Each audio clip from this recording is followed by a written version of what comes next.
ಸಮಸ್ತ ನಾಡಿನ ಜನತೆಗೆ ಎಸ್ ಪಿ ಸೂರ್ಯಂ ಮಾಡುವ ನಮಸ್ಕಾರಗಳು ಹಾಗೂ welcome back to S P Suryam live studio YouTube ಚಾನಲ್ಗೆ ತಮ್ಮೆಲ್ಲರಿಗೆ ಸ್ವಾಗತ ಸುಸ್ವಾಗತವನ್ನು ಬಯಸ್ತಾ ಇದ್ದೀನಿ ಫ್ರೆಂಡ್ಸ್.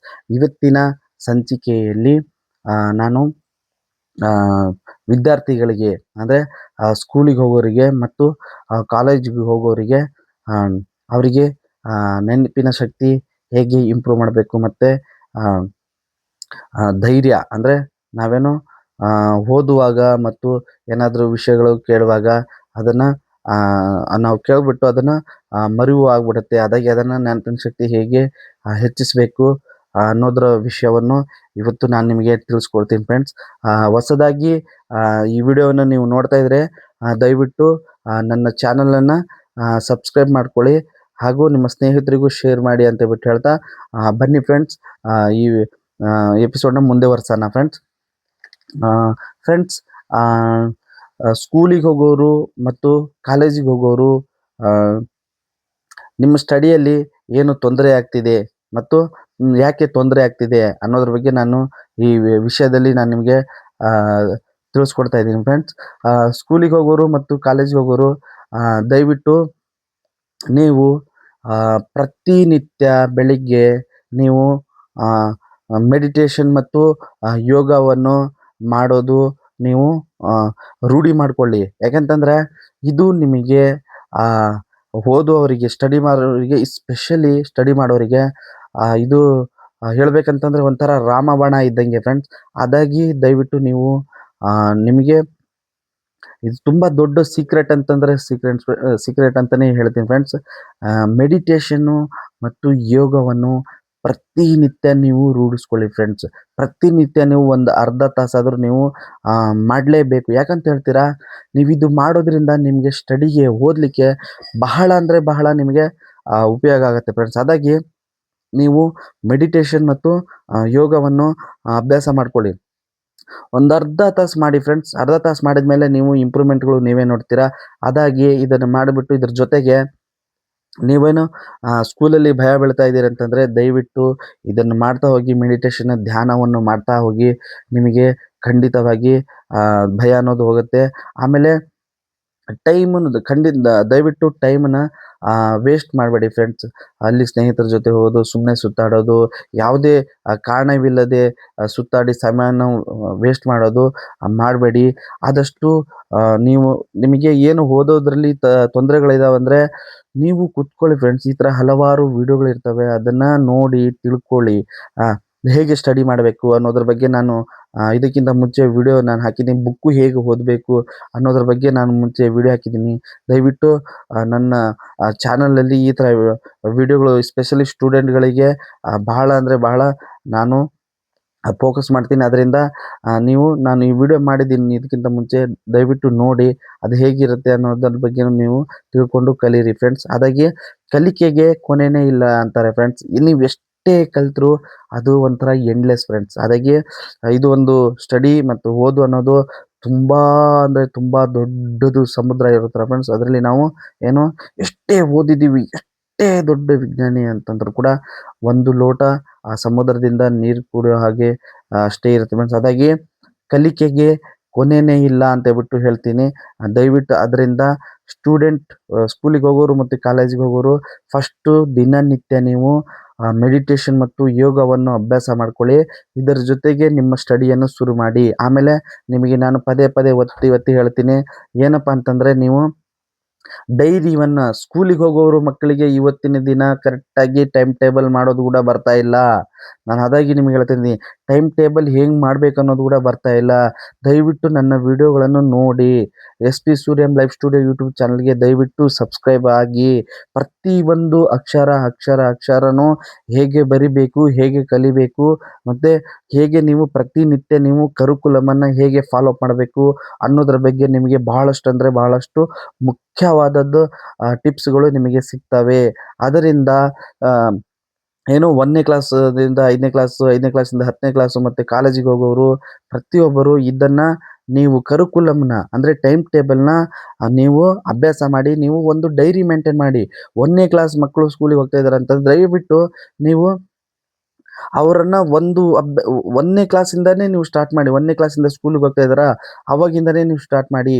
ಅದರ ಜೊತೆಗೆ ಅವರಿಗೆ ಸ್ವಲ್ಪ ಎಂಟರ್‌ಟೈನ್‌ಮೆಂಟ್ ಕೊಡಿ. ಯಾಕಂತಂದ್ರೆ ಓದಿ, ಓದಿ, ಓದಿ, ಓದಿ, ಓದಿ ಅಂತಂದ್ರೆ ಅವ್ರೇನಾಗ್ಬಿಡ್ತಾರೆ ಹುಚ್ಚರಾಗ್ಬಿಡ್ತಾರೆ ಫ್ರೆಂಡ್ಸ್. ಹಾಗಾಗಿ ಅವರಿಗೆ ಓದೋದ್ರಲ್ಲಿ ಯಾವ ವಿಧಾನದಲ್ಲಿ, ಯಾವ ರೀತಿಯಲ್ಲಿ ಅವರಿಗೆ ಓದಿ ಅಂತ ಅಂತ ಹೇಳಿದ್ರೆ, ಎಂಟರ್‌ಟೈನ್‌ಮೆಂಟ್ ಜೊತೆ ಅವರಿಗೆ ಹೇಳಿದ್ರೆ ಖಂಡಿತವಾಗಿ ಅವರು ಓದೋದ್ರಲ್ಲಿ ಬದಲಾವಣೆ ಆಗ್ತಾರೆ ಮತ್ತು ಡೆವಲಪ್‌ಮೆಂಟು ತರ್ತಾರೆ ಫ್ರೆಂಡ್ಸ್. ಹಾಗಾಗಿ ಓದೋದರ ಬಗ್ಗೆ ಪ್ರತಿಯೊಂದು ನೀವೇನೇ ಒಂದು ಅಕ್ಷರ ಓದಬೇಕು, ನನ್ನ ತಲೆಗೆ ಹತ್ತಬೇಕಂತಂದ್ರೆ ಮೊದಲು ನೀವು ಮೆಡಿಟೇಷನ್ನಲ್ಲಿ ಇಳೀರಿ. ಆ ಮೆಡಿಟೇಷನ್ನು ನಿಮಗೆ ಬಹಳ ಅಂದರೆ ಬಹಳ ಆತ್ಮಸ್ಥೈರ್ಯವನ್ನು ತರ್ತತೆ, ಆತ್ಮವಿಶ್ವಾಸವನ್ನು ತರ್ತತೆ. ಹಾಗಾಗಿ ನೀವು ಮೆಡಿಟೇಷನನ್ನು ಮಾಡಿ. 1ನೇ ಕ್ಲಾಸಿಂದ ಹೋಗೋ ಮಕ್ಕಳಿಗೂ ಮೆಡಿಟೇಷನ್ ಶುರು ಮಾಡಿ, ಮತ್ತು ದೊಡ್ಡವರು ಕೂಡ ಮೆಡಿಟೇಷನ್ ಯೋಗಗಳನ್ನು ಮಾಡಿ. ಇದರಿಂದ ನಿಮಗೆ ಬಹಳ ಅಂದರೆ ಬಹಳ ಉಪಯೋಗ ಆಗುತ್ತೆ. ಆಮೇಲೆ ನಾನು ಹೇಳ್ತಿಲ್ಲ, ಪ್ರತಿಯೊಂದು ಕೆಲಸಕ್ಕೆ ನಾವು ಗಾಡಿ ಓಡಿಸ್ಬೇಕಂತಂದ್ರೆ ಪೆಟ್ರೋಲ್ ಬೇಕು, ನಾವು ಮೊಬೈಲಲ್ಲಿ ಮಾತಾಡ್ಬೇಕಂತಂದ್ರೆ ರಿಚಾರ್ಜ್ ಬೇಕು, ನಾವು ಚೆನ್ನಾಗಿ ಮಾತಾಡಿ ಎನರ್ಜಿಟಿಕ್ ಆಗಿರ್ಬೇಕಂದ್ರೆ ನಮ್ಮ ಹೊಟ್ಟೆ ತುಂಬಿರಬೇಕು. ಹಾಗಾಗಿ ರಿಚಾರ್ಜ್ ಅಂತ ಹೇಳ್ಬಿಟ್ಟು ಹೇಗಿರುತ್ತೆ, ಅದೇ ಥರ ನಾವು ನಾವು ಬೆಳಿಗ್ಗೆಯಿಂದ ಸಾಯಂಕಾಲ ಒಂದು ದಿನ ಏನೋ ಸಂತೋಷದಿಂದ ನಾವು ಪ್ರತಿ ಕ್ಷಣ ಪ್ರತಿ ಗಂಟೆ ಅದನ್ನು ನಾವು ಒಂದು ದಿನ ಪೂರ್ತಿಯಾಗಿ ನಾವು ಕಳಿಬೇಕಂತಂದ್ರೆ ನಮಗೆ ಮನಃಶಾಂತಿ, ಆಮೇಲೆ ಆತ್ಮಸ್ಥೈರ್ಯ ಮತ್ತು ಧೈರ್ಯ ಬೇಕು. ಅದರಿಂದ ಇದು ಒಂದು ಥರ ರಿಚಾರ್ಜ್ ಇರೋ ಥರ. ಹಾಗಾಗಿ ಪ್ರತಿನಿತ್ಯ ನೀವು ಮೆಡಿಟೇಷನ್ನ ಅಭ್ಯಾಸ ಮಾಡ್ಕೊಳ್ಳಿ, ಮತ್ತು ನೀವೇ ಅದರಲ್ಲಿ ನಿಮಗೆ ಗೊತ್ತಾಗುತ್ತೆ ಬದಲಾವಣೆಗಳು. ಹಾಗಾಗಿ ನಾನು ನಿಮಗೆ ದಯವಿಟ್ಟು ತಿಳಿಸ್ತಾ ಇದ್ದೀನಿ. ಇದು ನನ್ನ ಪರ್ಸ್ನಲಿ ನಿಮಗೆ ಕಳಕಳಿಯಿಂದ ನಾನು ಕೇಳ್ಕೊಳ್ತೀನಿ. ಸ್ಕೂಲಿಗೆ ಹೋದವರು ಸ್ಕೂಲಿಗೆ ಹೋಗೋರು ಡೈರಿಯನ್ನು ಮೇಂಟೈನ್ ಮಾಡಿ, ಮತ್ತು ಟೈಮ್ ಟೇಬಲ್ನ ನೀವು ಪ್ರತಿನಿತ್ಯ ಏನು ಮಾಡ್ತಾ ಇದ್ದೀರಾ, ಯಾವ ಸಬ್ಜೆಕ್ಟ್ ಬಗ್ಗೆ ಇವತ್ತಾಯಿತು ಅದನ್ನು ನೀವು ಅದನ್ನು ಬರೆದುಕೊಂಡು ಟಿಕ್ ಮಾಡ್ಕೊಳ್ಳೋದು ಕಲೀರಿ. ಡೈರಿ ಮೇಂಟೈನ್ ನೀವು ಮಾಡ್ಕೊಂಡು ಹೋಗಿದ್ರಿ ಅಂದರೆ ನಿಮಗೆ ಡೈರಿಲಿ ನಿಮಗೆ ಗುರುವಾಗುತ್ತೆ. ಹಾಗಾಗಿ ಡೈರಿ ಮೇಂಟೈನ್ ಮಾಡಿ. ಆಮೇಲೆ ಬಿಗಿನರ್ಸ್ ಏನು ಓದೋರು ಮಕ್ಕಳು ಏನೋ ಸ್ಟಾರ್ಟಿಂಗ್ 1ನೇ ಕ್ಲಾಸು, ನಾನು ಹೇಳ್ತೀನಿ ದಯವಿಟ್ಟು 1ನೇ ಕ್ಲಾಸಿಂದ ಹೋಗೋರ ಮಕ್ಕಳಲ್ಲಿ ಯಾರಿಗೂ ಓದೋಕೆ ಬರಲ್ಲ, ಆದಷ್ಟು ಹಳ್ಳಿಗಳಲ್ಲಾಗಲಿ ಮತ್ತು ಸಿಟಿಗಳಲ್ಲಾಗಲಿ 1ನೇ ಕ್ಲಾಸು ಹೋಗೋರಿಗೆ ಏನಿರುತ್ತೆ, ಅವರಿಗೆ ಯಾವುದೇ ಕಾರಣಕ್ಕೂ ಅಯ್ಯೋ ಇರಲಿ ಬಿಡಪ್ಪ ಇವತ್ತಿಲ್ಲ ನಾಳೆ ಓದ್ತಾನೆ ಅಂತ ಹೇಳ್ಬಿಟ್ಟು ಅವರು ಕೇರ್ಲೆಸ್ ಮಾಡಬೇಡಿ. ಕೇರ್ಲೆಸ್ ಮಾಡಿಬಿಟ್ಟು ಅವ್ರನ್ನ ಬಿಟ್ಟಾಕಬೇಡಿ.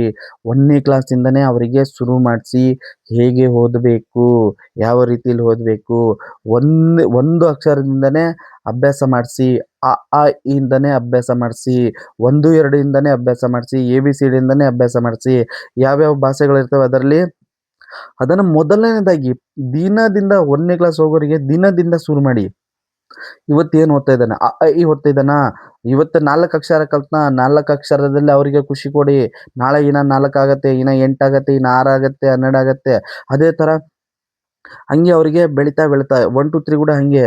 ಇವತ್ತು 2 ಅಕ್ಷರ 2 ಬಿಡಿ, ಮತ್ತೆ ನಾಳೆ ಹಾಗೆ ನೀವು ಮಾಡಿದ್ರೆ ಅವರಿಗೆ ಮುಂದೆ ಓದಲಿಕ್ಕೂ ಈಸಿ ಆಗುತ್ತೆ. ಮತ್ತು ಅವರಿಗೆ 1ನೇ ಕ್ಲಾಸ್ ಇರೋರಿಗೆ ಈ ಮೆಡಿಟೇಷನಲ್ಲಿ ಕೂರಿಸಿ. ಯಾವಾಗ ನೀವು ಮೆಡಿಟೇಷನ್‌ಗೆ ಕೂರಿಸ್ತೀರೋ ಅವರಿಗೆ ಮೊದಲನೇದಾಗಿ ನಾನೇನು ಹೇಳ್ತೀನಲ್ಲ, 1ನೇ ಕ್ಲಾಸಿಗಿಂದ ಸ್ಕೂಲಿಗೆ ಹೋಗೋರು ಮತ್ತು ಕಾಲೇಜಿಗೆ ಹೋಗೋರು ಪ್ರತಿಯೊಬ್ಬರಿಗೆ ಏಕಾಗ್ರತೆ, ಆತ್ಮವಿಶ್ವಾಸ, ಧೈರ್ಯ ಅನ್ನೋದು ಬಹಳ ಮುಖ್ಯವಾಗತ್ತೆ. ಅದರಿಂದ ನೀವು ಮೆಡಿಟೇಷನ್ ಮಾಡಿ, ಆಮೇಲೆ ಇದರ ಪರಿಣಾಮಗಳನ್ನು ನೀವೇ ನೋಡ್ತೀರಾ. ಅದಾಗಿ ಸ್ಕೂಲಿಗೆ ಹೋಗೋರಿಗೆ ಆಮೇಲೆ ಅಬ್ಸರ್ವೇಷನ್ ಪೇರೆಂಟ್ಸ್‌ಗಳು ದಯವಿಟ್ಟು ಅಬ್ಸರ್ವೇಷನ್ ಅಂದ್ರೆ ಭಾಳ ಮಾಡ್ಬೇಕು. ಯಾಕಂತಂದ್ರೆ ಅವನೇನೋ ಮಾಡ್ತಾ ಇದ್ದಾನಂದ್ರೆ ಪೇರೆಂಟ್ಸ್‌ಗಳು ಅವ್ರವ್ರ ಕೆಲಸದಲ್ಲಿ ಬ್ಯುಸಿ ಆಗ್ತಾರೆ. ಅವಾಗೇ ಮಕ್ಕಳುಗಳು ಎಡವೋದು. ಕಾಲೇಜಿಗೆ ಹೋಗೋರು ಕೂಡ ನಿಮಗೆಲ್ಲ ತಿಳಿದಿರುತ್ತೆ. ನಾನು ಯಾಕೆ ಬ್ಯಾಕ್‌ಗ್ರೌಂಡ್ ನೋಡಿ ಅಂತ ಹೇಳ್ತೀನಿ. ನಮ್ಮ ತಂದೆ ತಾಯಿಯರು ಎಷ್ಟು ಕಷ್ಟಪಟ್ಟಿರ್ತಾರೆ, ನಮ್ಮನ್ನು ಹೇಗೆ ಓದಿಸ್ತಾರೆ.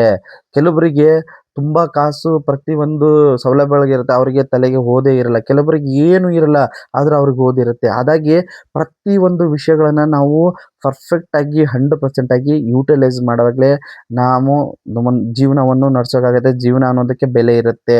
ಹಾಗಾಗಿ ನಾನು ಹೇಳ್ತೀನಿ, ಪ್ರತಿಯೊಬ್ಬರಿಗೂ ನೀವು ಏನು ಓದಬೇಕಂತ ಇದ್ರೆ, ಏನು ಓದಲ್ಲಿ ಮುಂದುವರಿಸ್ಬೇಕಂತ ಇದ್ದೀರಾ, ಅವರು ಮೆಡಿಟೇಷನ್ ಮಾಡಿ ಏಕಾಗ್ರತೆಯನ್ನು ಸಂಪಾದಿಸಿಕೊಳ್ಳಿ, ಆತ್ಮವಿಶ್ವಾಸನ ಸಂಪಾದಿಸಿಕೊಳ್ಳಿ, ಧೈರ್ಯವನ್ನು ಸಂಪಾದಿಸಿಕೊಳ್ಳಿ. ಆವಾಗ ಮಾತ್ರ ನೀವು ಸಮಾಜದಲ್ಲಿ ಒಬ್ಬ ಒಳ್ಳೆ ವ್ಯಕ್ತಿ ಆಗ್ತೀರಾ ಮತ್ತು ನೀವು ಕೂಡ ಇನ್ನೊಬ್ಬರಿಗೆ ಹೇಳ್ಕೊಡೋ ಥರ ಆಗ್ತೀರಾ ಅಂತೇಳ್ಬಿಟ್ಟು ನಾನು ಹೇಳ್ತೀನಿ ಫ್ರೆಂಡ್ಸ್.